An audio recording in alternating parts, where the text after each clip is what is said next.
Hello there guys, and welcome back to the channel. So it's finally time to finish the class rankings. I know everything's taking me longer than it normally would, but it's a bit hectic life. So my old Mystic top 10 is as follows: America Chavez, Enchantress, Kushala, Juggernaut, Sasquatch, Shatra, Wolf, Ranger, Longshot, and Spiral. Now, definitely some of these champions have not aged as well as others and have, ceased to be competitively relevant for most part, but there are, change happening always. Before we get to the top 10 list, I do have to give you guys my mandatory disclaimer that these are a mixture of my own personal opinions together with current game relevance and trends. And these are more in a view of a competitive player, because effectively what gives champions value, because I don't personally believe that you have to rank for a champion that's good in a story quest, because a ton of champions are good in story quest. Chances are just what everybody listed here will be good for that as well. And otherwise, you can just bring in the rank 2 and the rank 3 and you'll be doing perfectly fine. Like, the biggest recent endgame piece of content was Wheel of Fate, and any fight that could have been done with rank 2 7 stars fairly easily. On top of that, the champions listed here are the ones that we use when losing matters. There are only 2 game modes currently in the game where winning is not guaranteed eventually. Any quest that you take part on, you will eventually complete it as long as you're, carrying on or have revives or rank up new champions or whatever. Or use different champions or learn how to fight better. You're never guaranteed to win an alliance war. You're never guaranteed to win a battlegrounds match. So those naturally typically tend to be the areas that you rank up champions for, because each champion's relative strength to your opponents is much more important than it is in a quest, for instance. Right. I hope I have kind of made that clear. I do not want to spend too much time on these disclaimers anymore, but effectively, if you don't like them, you can always make your own lists, and that is another thing. There are always personal biases. We do not have like data that Kabam does, therefore there will always be some sort of personal experience and preference added to these lists.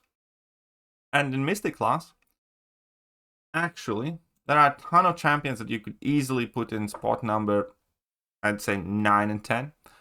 As often, so we're going to give some honorable mentions. For instance, I think Ebony Maw is quite cool. He's not quite top 10 champion in my opinion, but he's not too far off. He can be extremely dangerous and scary. In addition to that, we do have Rintra, which did not make top 10 list this time around, but he's definitely still present in the game and has his uses. We definitely still have Mordo, and Mojo can do some crazy good things. We have a handful of champions that are not out as 7 stars, obviously, like Absman and Dr. Doom. Hence, they don't make the list. And Longshot doesn't make the list this time around, but in my opinion, he's still very, very capable champion in the game. And, Symbiote, Supreme Destroyer, Supreme Spider-Man, Wiccan, and White Tiger. That's the reason why Mystic class, I think, is up top. The Mystic class has a boatload of usable champions for the right circumstances. Mystic class, in my opinion, is kind of like the perfect toolbox where you just about always can find several options that will get the job done. Whether it is buff control, whether it is some form of power control, whether it is, different types of damage, and varied pieces of utility. And Mystic class is one of the best classes that shoots across the board. As a great examples, here would be perhaps America Chavez or Dr. Doom even, or, Shatra or Juggernaut, where against, buff-heavy opponents, obviously they are quite empowered, but Shatra is perfectly capable of killing vast majority of mutant defenders, for instance. And many of the tech ones, Shatra is great against Dust and Zola and all sorts of random champs. So that is, I think, best expressed in the mutant class overall, where they are kind of like able to mesh and defeat defensive champions from other classes just about the best. Right, so in 10th spot, this time around I kind of gave it a split, because it will entirely depend again which game modes you primarily prefer. And I want splits for spot number 10 with Purgatory, because Purgatory is amazing in raids, Purgatory is amazing in incursions. She's obviously a great questing champion and has some presence in Battlegrounds and in Alliance War as well. not as prevalent as Spiral. And Spiral, I think, is significantly worse champion overall than Purgatory is. For everything but, let's say, battlegrounds and whatnot. Spiral does one thing very well, and that is to kill Serpent, which is why she has value for as long as Serpent has value. There's going to be increased number of Serpent counters, Spiral's value is going to likely go down. Now, she can take, obviously, other matches other than Serpent, but in just about every other match, she is fairly mid, unless she happens to be made better by happenstance. And those things happen. Also, like in a vanilla meta, Spiral is one of the best and fastest Serpent counters, which is why we are paying her much more attention, for instance, that Isophine. Because Isophine's mid as well. She's quite good at dealing with Serpent, but not necessarily as good as Spiral is, because Spiral, bypasses the reliance on crits. Spiral, can bypass damage caps and limitations. Spiral has access to debuffs, for instance, which is quite helpful to, like, right now be mitigating the region. Now, that obviously will be situations where Isophine is better, but overall, we all know that Spiral is way more relevant and present in the game. But ultimately, I'm not like a massive fan of either one of these placements. On a personal note, I do like Purgatory more. I do like Longshot more, and I do like Rintra more, and I do like Sasquatch more. But these lists, again, are not just my own personal preference. I'm realistically looking at champion relevance.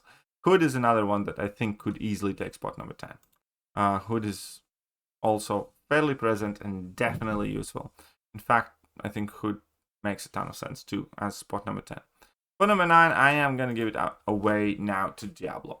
And Diablo is somewhat making of a comeback with increased difficulty of the nodes. When most of the standard options do not work, people kind of realize that Diablo can still put in a ton of work in varied amounts of matchups.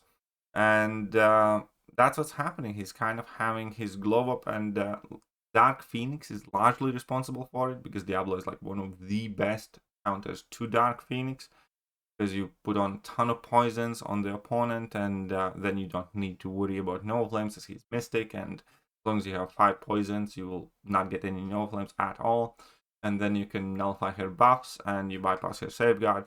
So Diablo is one of the best Dark Phoenix counters. Then, obviously, he's serviceable Serpent counter, not the fastest, but can finish the fight full health fairly reliably. And again, he does reasonably well shooting across the board, doing fairly random matchups. Not going to be the fastest, but he can take random Rintras and Sasquatches if you need to, and some other champions. So I do think Diablo is kind of a bit on up and up right now. It might be a biased pick, but I definitely do see value in him increasing with the recent releases of champions. Alright, moving on, spot number 8, and this is another champion that kind of has had a bit of a glow up, and definitely a resurgence, largely by things that we hate. Kindred obviously is offensively extremely limited. He's like a serviceable attacker in ideal matchups and situations, which I kind of ironically also include Serpent and also include Dark Phoenix, which improves his stock, because if you do have highly ranked enough Kindred in a pinch, you can definitely use that as a counter and get a serviceable score for the match. But obviously also defensively, he's one of those champions that often becomes significantly more finicky to deal with than he's intended, and then added insane recovery times of the AI and some baffling AI behavior for getting to fight Kindred is kind of similar to Enchantress in a way, where you're never exactly sure how the fight is going to go, because he can randomly throw a heavy attack from halfway across the map, and that might completely ruin your plans, because then he doesn't have a bar of power for you to bait, and then your pause expires, and then all of a sudden you're taking the degen damage, as a good example. And then there's always that kind of like last minute danger of Kindred when he's about to be KO'd, those last 5%, still often catch people, and yeah, he's quite nasty, and he definitely is more relevant in the game now than he was, let's say, a year or a year and a half ago. And again, I do think largely it is down to him having somewhat more feasible offensive viability and the bullshit AI and the bullshit recovery times. But he's kind of harder to deal with than he was like half a year after he came out. So I guess all respect to him for that. Moving on. Sorry. Moving on. We have Chavez. Chavez has had a bit of a fall from grace. Because, in my opinion, she was a top mystic in the game for quite a while. Definitely is not anymore. And the problem with Chavez is the things that she was kind of good at, she got replaced for. Therefore, there's a lot less of her around. In addition to that, she doesn't mesh with the recent requirements of the game as well. As in, like, the list of champions she counters has kind of shrunk proportionally, and she doesn't do it as well as some of the other champions are managing right now. Now, still, I would say that Chavez is one of my all-time favorite 7-star champions, one of my first 7-star rank 3s. Never regretted ranking her up. She has put in a ton of work for me, and I still do use her. But a lot less, I must admit. She's not like one of my dominant Mystic champs anymore at all. And that's not necessarily the fault of her own, it's just the game kind of changing a bit. And again, for instance, Chavez is a solid Serpent counter for sure. There are better ones now. Like Chavez is capable of doing, most of the Cosmic Champions, but again, it's not necessarily the best. It doesn't pose as much of a threat on defense and, the playstyle limitations. Overall, though, still very much so rank up worthy champion. I would still look at her as a staple in the game, just because of what she's capable of doing, what exists in the game right now. I am not super convinced about her moving forward, though. But again, these things are impossible to predict because it all depends on the latest champions that Kabama are releasing, the type of problems we need to answer within champions kits. But Charles has definitely taken a step back. Used to be the top mystic in my opinion, just is not right now. Number 6, and that's one of the most hated champions. I don't think I have sweared at any champion as much in my life as I swear to this lady. And it's not necessarily the complexity of the fight that I must take, it's just pure hatred at this point. Because 30% of the time it works every time when it comes to her miss. And again, kind of like with Kindred, don't ever really know what's going to happen in that fight, even if you have a good counter. Because it entirely always depends on her AI, what type of spell she's going to get. Like, she gets 3 of the same spells, great. Unless if they're intercept, and then she doesn't allow you to intercept them. And so on and so forth. There's always something that can go wrong in a fight against Enchantress. And that's what makes it frustrating. And that's in a vanilla situation. Like, she's made as such an annoying fecker of a character. It's only appropriate that she's a female, because she definitely behaves like she's on her period at all times. Anything and everything that can go wrong in a fight against Enchantress eventually does. Again, the types of spells she gets, the fact that you can't intercept her at all, and she gets the next power bar, and then she drops it, and then you take some unavoidable damage, and then it can go downhill very, very fast. In addition to that, obviously, as players, we have gotten better at fighting her. Significantly so. And she's not as intimidating as she used to be.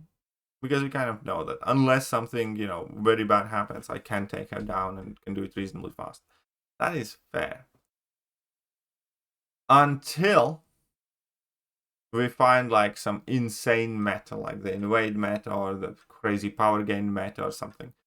And that has also turned her into a bit of a meta merchant, where her relative power level fluctuates drastically depending on what type of nodes surround her. If we get anything that prevents us from taking block damage and block baiting heavy attacks to get rid of those spells, or if we get anything like increased amount of power gain, immediately becomes significantly more dangerous. So her like real-time value fluctuates, but I feel as if though every other month she's one of the champions you just never want to fight against, because you don't particularly want to face her in a generic situation. And I hate that. I hate that. I genuinely hate her design. Everything about Enchantress sucks a lot, including the fact that she's one of the most pillow hands champions in the entire game. I think I have used her offensively twice, and both of those were throw rounds, and both times I was still surprised how shit she is on attack. And yeah, I have seen some clips with fully ramped up Enchantress, and she does some decent things, but I am still willing to bet that 95% of the players who have Enchantress ranked don't know her spells, because nobody ever used her on attack. So effectively, she kind of symbolizes everything I hate in a champion design, because there's a ton of randomness, nothing is reliable. She's a long ramp pillow hands type of champion that's only good for defense. And even on defense, you know, she can randomly get nuked in 30 seconds, or she can KO opponent in 20 seconds. And her value fluctuates on meta, so she's everything I don't want a champion to be. But still a winning champion, still useful, she's still present.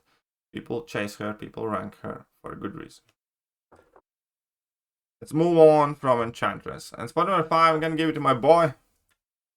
Previously, he was in spot number 4, but I do think he has taken a bit of a step down. Now, don't get me wrong, when he works, he's one of the most amazing attackers, and one of the biggest nukes. Insanely good nuke. Just kind of not enough at the moment to place him higher. And I love the champion. My favorite champion in the game. Like, I love using Juggernaut for questing and for a bunch of things.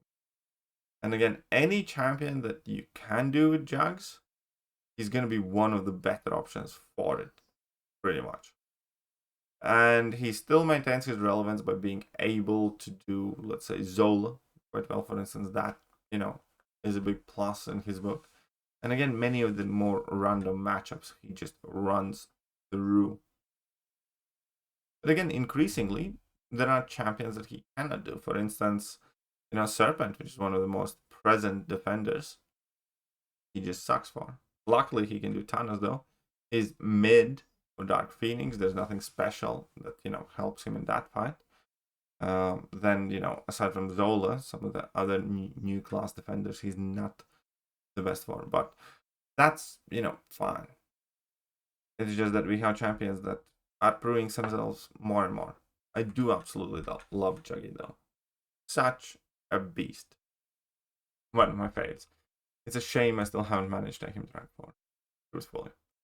For number 4, I'm giving it to Kushala now. Because I believe Kushala has kind of proved herself to be valuable enough right now. She works more often than not. She does better than most. She also has like a wide area of champions that you can do with her. The fact that, like with Jugs, actually, you can do Domino, for instance, but she's also good for random champs like Dust. More skilled players are quite capable of taking Zola with Kushala. Pending what meta you're playing, she can be a decently satisfactory bullseye counter, so on and so forth. She's one of those champions that often manages to find a way to do well. And that holds a tremendous amount of value, because she's like a specialist. She's the best at specific things, or countering specific champions, but then she's also above average counter to a ton of randoms. And fairly straightforward to use. There are multiple ways how to use her. I love that you're not tied to a specific rotation. If need be, you can be spamming level 1s. If need be, you can be spamming level 2s, like against Maestro, for instance. And she's still going to be wildly effective. I love her regeneration on the block. She does have AI manipulation as well. And yeah, great, good, 100% worth any and all investment in her. Now let's move on to top 3. And in third spot, I'm going to give it to Shatra. And there is actually quite an interesting story with Shatra, because she was my first rank 4 champion. But I ranked her up at a time where I wasn't like fully sold or convinced about her myself, but I did it to help my alliance with prestige effectively, because I was one of the lowest prestige lines. Well, I was one of the lowest prestige players in my alliance. Nobody made me do it. Before everybody jumps out of their pants, nobody made me do it. I felt as if I should contribute more. That makes sense? Either way, I end up taking Shatra as my first rank 4. And, you know, whilst I was learning her, I was like, it could have been this champion, could have been that champion. Now, some time after, I love the fact that it was Shatra, because I learned how to use her better, because I used her more, because she was my rank 4, and she turns out to be amazing. And not just for, like, the Serpent, or the Thanos, or the Dark Phoenix. She's also amazing, or great, or, you know, serviceable for Zola, for Dust, for Yelena, and for, you know, a whole plethora of the new champions. Additionally, that Atrophy is so powerful and helpful. And her unique way of delivering damage, you know, hardly anybody is like really resistant to, because it's just, you know, energy damage, and nobody's immune to it. No, that damage type.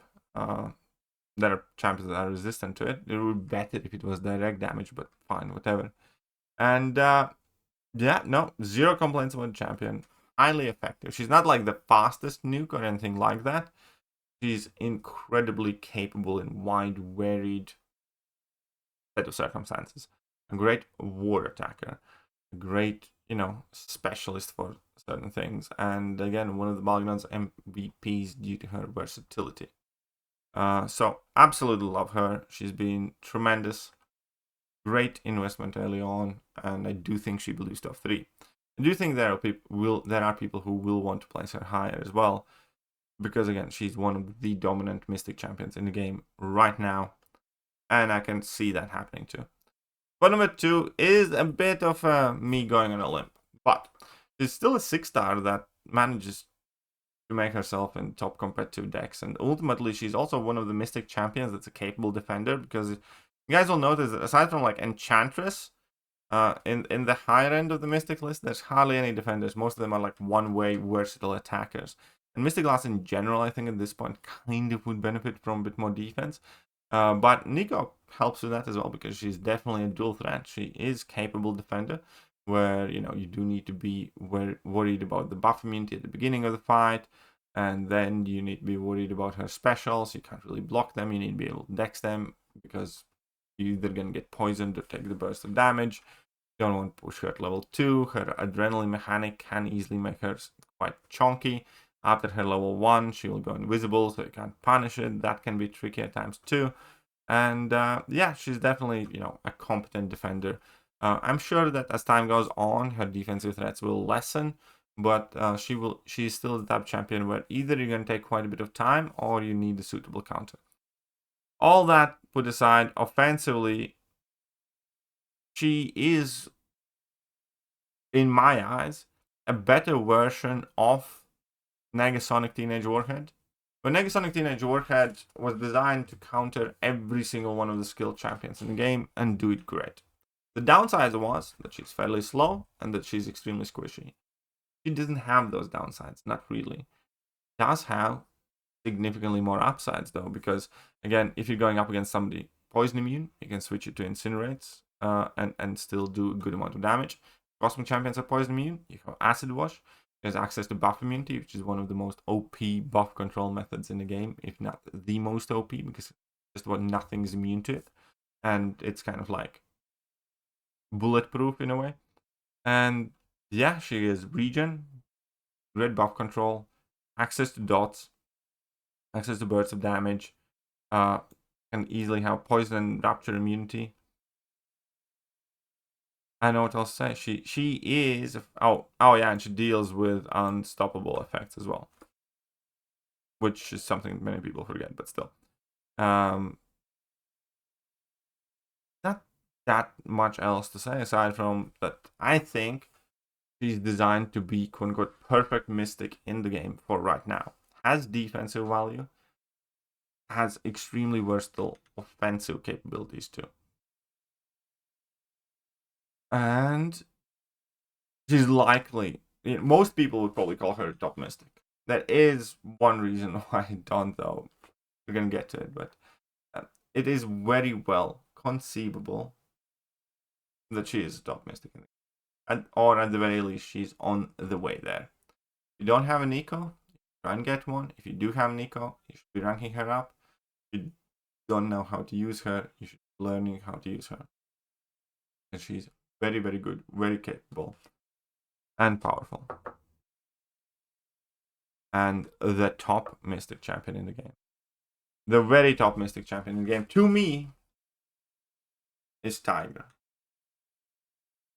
Because she's a monster. I was shocked that Kabam released her as 7-star. Like, if Thekiryu existed as 7-star, they basically have no reason to withhold just about any champion. Like, when all that nonsense about, oh, the game's not ready for a Hulkling or something like that, you have Thekiryu, man. And it still baffles me how Thekiryu can be such an old champion in the game. But people still kind of sleep on her. At least parts of people. And I guess I kind of get why. Because if you can't use the champion, if you don't have the champion, you will minimize its influence, or you'll pretend that it's not as good. And also the fact that she does have a fairly big skill curve. But trust me when I tell you this. She's the best Mystic in the game, especially if we're talking offense. She can nuke just about anything. It doesn't actively prevent her from doing so. You know, she can do the fights well fast that are meant to slow, meant to slow things out, like Thanos, for instance. She's, I think, the fastest serpent kill that I have ever had in like 31 seconds in the previous meta. It was filthy. And in addition to that, she's also a perfectly viable counter to many of the recent defensive threats. Again, such as Zola, for example. That again is often, and Yelena. You can use Thekiryu against Yelena quite well too. Not the easiest fights. There is a skill ask to it, which again is going to be the first thing I hear in the comments. Like, Nico is better because she's easier to use and stuff like that. And I get those type of arguments, and Nico might be better if you don't know how to use Thekiryu. But again, she's 100% of those champions that you do want to learn how to use, because it is absolutely worth it. The biggest shame about Thekiryu is that she's hard to fire champion, because most people in the game will not have access to her. So for most people, Nico will be the best Mystic, in my opinion. But those who have Thekiryu, those who know how to use her, will know exactly what I'm talking about. Thekiryu is still one of my most banned champions out of like whatever 14, 15 rank 4s that I have. Like, people love to ban that Thekiryu unless they have a Thekiryu of their own. And whenever she gets drafted, she again demands immediate attention. She has relevance in just about every game mode, and offensively, I do think she's one of the more powerful champions that Capcom has made just about ever. To be fully honest. So right now, I do think Thekiryu for me is Mystic number 1. Nico might take the crown, given she will have more chance to kind of impress me, and we're gonna see more of her around, which I'm sure we will. But right now, I'm putting Thekiryu up as number 1. So, Mystic top 10. Thekiryu, Nico, Shatra, Kushala, Jughead, Enchantress, Chavez, Kindred, Diablo, and then, Spiral, Purgatory, Hood can be in there, and a bunch of other champions. But that is about it for this one. And then I'm left to make the overall top 20 champions in MCOC list, I guess. I will see you guys soon. Bye-bye.